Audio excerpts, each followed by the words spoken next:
Hello everybody and welcome back to the channel, and today I'm going to be talking about a couple of movies that have come out in the last week or two that have been quite an interesting one online, has sparked some interesting conversations. So in this case I'm going to be doing a double review, and this is something that I might do going forward, is just trying to review two movies in one video. And in the case of today we're going to be talking about The Mandalorian and Grogu and also Backrooms. Now, let's start off with the one that came out first, which was The Mandalorian and Grogu. Now, what can I really say about this film? Now, I like to think of myself as a very positive person, especially when it comes to films and TV and kind of the entertainment industry as a whole. And especially when it comes to Star Wars, because as a franchise, Star Wars gets enough hate as it is. But this wasn't it, man. This movie, and I wanted to like this as well. Like, I went into this as a fan of the Mandalorian TV series. I thought the movie looked decent. Like, I didn't think it looked amazing, but I thought it looked, decent. It could be a fun time. And, the first, 20 minutes of the movie, I was like, yeah, I can fuck with this. Like, this is cool. And then the movie just devolves into a non-stop CGI slop fest that I just could not get into whatsoever. Again, I'll start off with the positives for the movie. I do think that, just seeing Grogu is great. I'm not above Grogu just being cute and that being entertainment. I'm not gonna lie to you. I do find, the puppetry behind Grogu, the noises that he makes, it's just cute. It's just fun to watch. I like him. I think he's cool. But beyond that, this movie really is, I don't know who it's for. I don't understand who this movie is for. I get the impression that they are really targeting a younger, almost child audience with this, which is fine. That is who Star Wars was originally intended for, in fairness. But that also is kind of a weird contrast, given the fact that this movie is a sequel to a 3-season-long TV show, which, at least when it started, was kind of angled towards adults. We remember the first season of The Mandalorian. It was a little bit darker, a little bit more gritty than what we'd seen before. I mean, nothing like what we got later on down the line with stuff like Andor, but, The Mandalorian at the time was a bit darker for Star Wars. But now we have this movie, which is essentially, The Mandalorian Season 4, and it's borderline Caravan of Courage. It's really, really odd. The only other positive I will give the movie before I start to talk about the negatives is like I said, the first 20 minutes are pretty good. The opening sequence is very much Tony Scott Top Gun inspired, which of course I love. So I was very much enjoying that. And then there is this opening action sequence, which you would have seen in the trailers, where Mando and Grogu are kind of going through taking out these the AT-AT walkers. And that was a really cool sequence, to be fair. I thought that was a really cool action scene, and I really enjoyed that. But once you get past that point and you start to get into what is actually, I guess, the story of this film, that's where it all falls apart for me.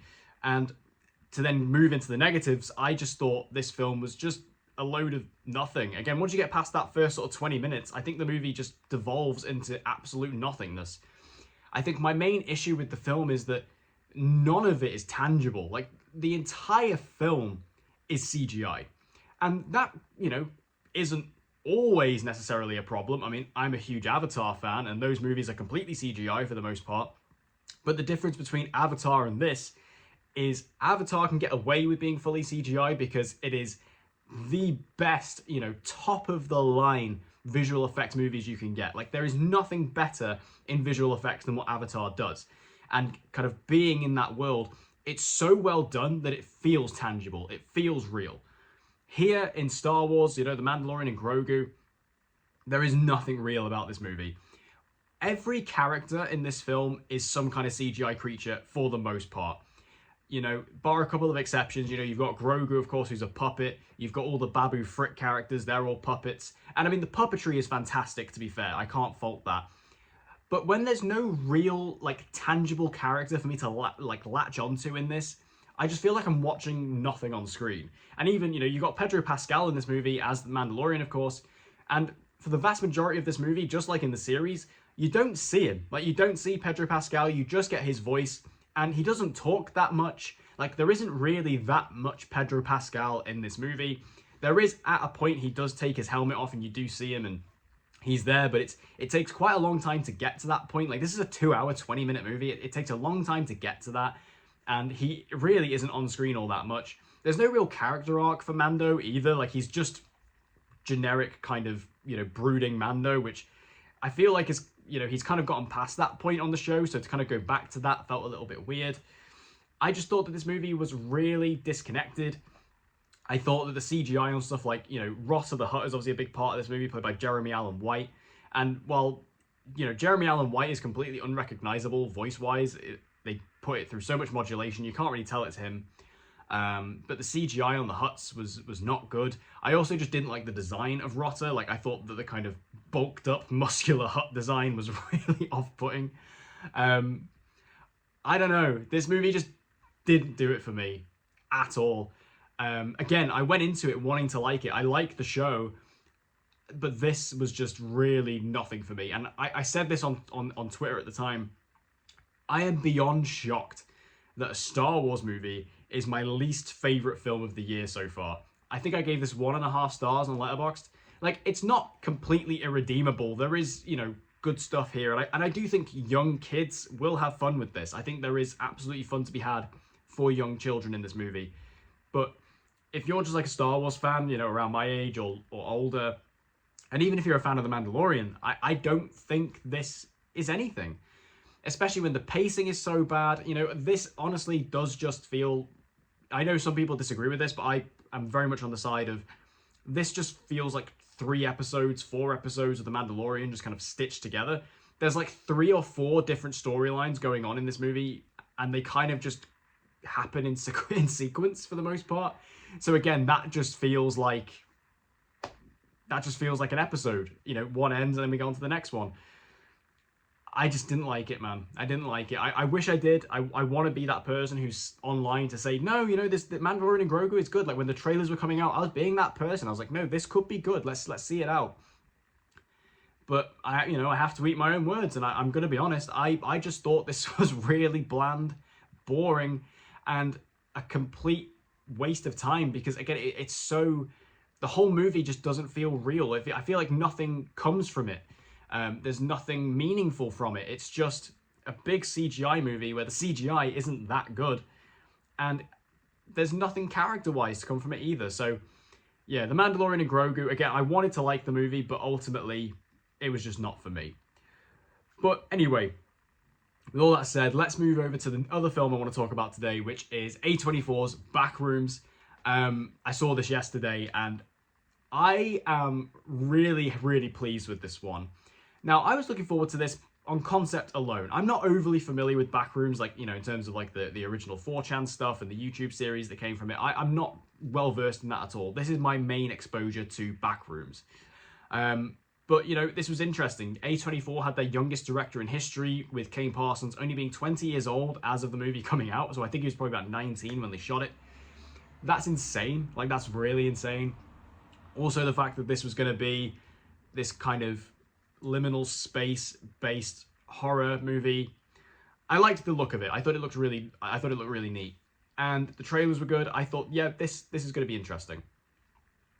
Now, talking about the positives of the movie, I actually have quite a lot to say about it. I think that this movie, I think, has a defined 3-act structure. Now, the first act of the movie, I think, is really strong. It's very eerie.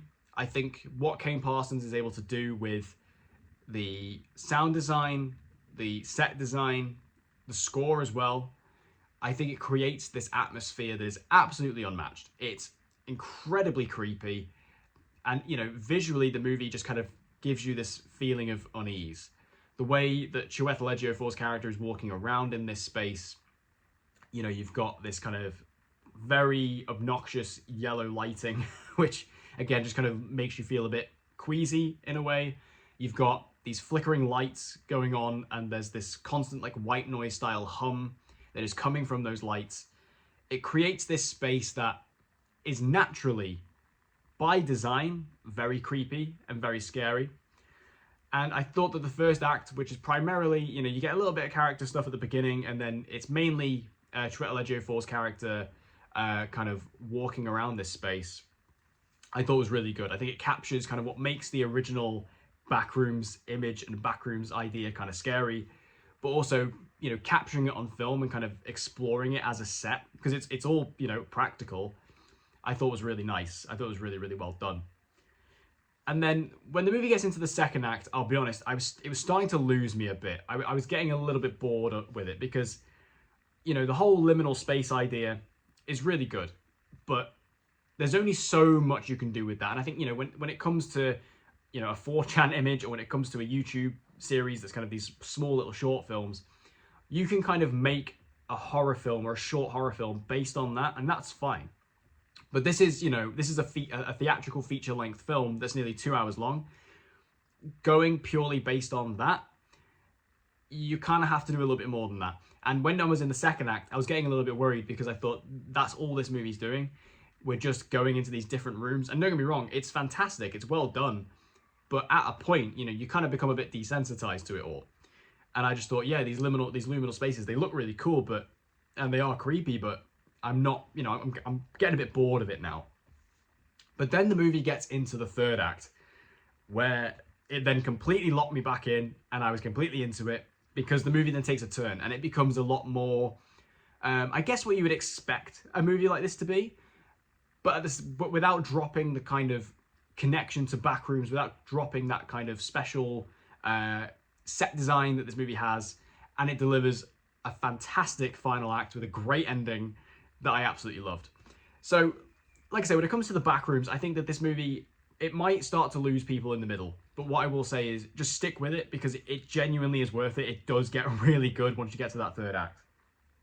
So that was kind of like a weird way to go into the positives, but like I say, the main takeaways from that is that the movie starts really strong, it ends really well, the set design is fantastic, the production design is amazing, the score is fantastic. There's not that much score in this movie, but when it is there, it's really strong. And I think that the characters are also really good. Like, the characters, you don't go super in depth with them, and there's only really two main characters in the movie to talk about, which is Chiwetel Ejiofor's character, who's kind of like our main protagonist. He is acting his ass off in this movie. I was actually surprised at how good he was. Not to say that Chiwetel Ejiofor's a bad actor, because he's not. He's fantastic. But I just didn't expect for this film for him to go that far with it. But fully respect to the guy. He is completely on fire in this movie. Really, really great. And then we've also got Renata Reinsver, who is also really good in this. I thought at first, I was like, this feels a bit off from her, especially, you know, from what I've watched of her recently, you know, Sentimental Value, of course. I was expecting something a bit more. But again, when you get into that third act, where I would say her character kind of becomes more of the focus, she's really good. So, great character performances from both of our lead actors. There's a great sense of mystery in the movie. It's really intense. It's creepy. The atmosphere is great. I also think that the CGI in the movie, you know, I was talking about with Mando, it was terrible. CGI here, really good. And there's a particular element to this film, which I won't go into too much, you know, just for spoilers, but there's kind of this sense of the uncanny valley in this film. And the uncanny valley is something that I find very intriguing. Like, it's something that I think more horror films maybe should base themselves off of this idea. But, you know, this idea that you can look at something and it looks familiar, it looks vaguely similar to something that you know, but there's something just off about it. Like, there's something slightly wrong about it. And I think that this film really plays on that idea, quite evidently so. There's even a line in the film which, out of context, won't really make sense, but they talk about the fact that if you describe to someone who's never seen a dog before what a dog looks like, and you ask them to draw that image, they'll get some things right, but there's going to be some things that just don't look quite right, and it's going to look a bit off. And that's kind of this movie summed up. And I think what this movie does with that is really, again, it creates some really creepy imagery in places. I think Kane Parsons, what he's able to deliver with this, you know, at 20 years old, is really inspiring. He's got some great potential here as a director. I can't wait to see if he continues to do this, because obviously this, you know, Backrooms, he's very much involved in, you know, Backrooms as a concept. He didn't create the original thing, but he created a lot of YouTube videos based on it. I wonder if he'll actually continue to expand into directing, or if he'll kind of stick in this sort of space. We'll have to wait and see. but I think that Backrooms is really, really good. In terms of like negatives in the film, I honestly don't have many. Like I say, I think the second act is its biggest weak point. I just think it starts to drag a bit, and I think the movie kind of relies a bit too heavily on just the basic concept. But again, the movie does get past that. And I guess the only thing I will say is that maybe they could have done a bit more character stuff. But at the same time, I think the movie gives you enough with characters to kind of understand, who they are, where they're coming from. And I also think the movie maybe intentionally kind of leaves some questions unanswered with the characters, because it kind of lets you fill in the blanks of the world that they're in. Like, there's certain things, it's difficult to talk about this without spoilers, but there's certain things in the Backrooms that kind of relate to the characters. And again, there's certain things the movie gives you, little teases that you can kind of connect the dots there and figure out how things are working. So I think this movie is really good. I think it's really interesting. I think it's a very fun movie. I think it's very entertaining. I think it works on a level of being a horror movie, but I also think it works on the level of kind of being this thriller that actually does leave you with stuff to think about and stuff to kind of piece together when you're talking about the movie afterwards and thinking about it after you've seen it.